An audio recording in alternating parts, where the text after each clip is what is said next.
Hi everyone, for this week's discussion I'm looking at an article published by the Associated Press titled "Clashes Erupt in Somalia's Capital Ahead of a Planned Anti-Government Rally."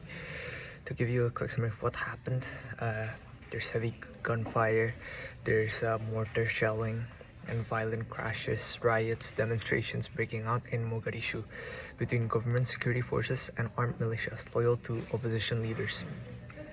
This violence erupted right before a major anti-government protest.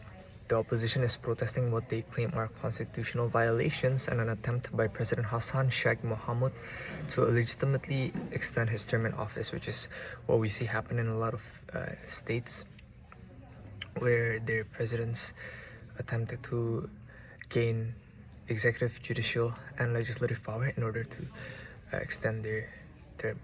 Meanwhile, the government is claiming these aren't peaceful protests.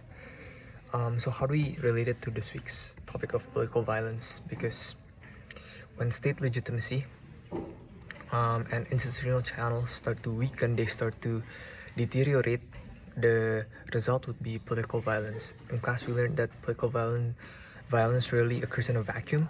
It typically manifests when citizens or elite factions believe that peaceful institutional mechanisms like elections or constitutional law have been compromised, such as the case in Somalia, or hijacked by those in power. Because the opposition generally believes that the president is circumventing the constitution to extend his tenure, they view the formal political framework as broken and disrupted.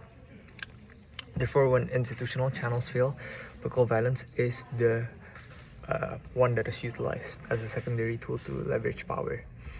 Second, we see a textbook example of state-sponsored political violence versus non-state political violence. The opposition is accusing the state of weaponizing forces that were ironically trained by international partners to fight terrorist groups like Al-Shabaab, and redirecting them into internally to crush political rivals and peaceful gatherings.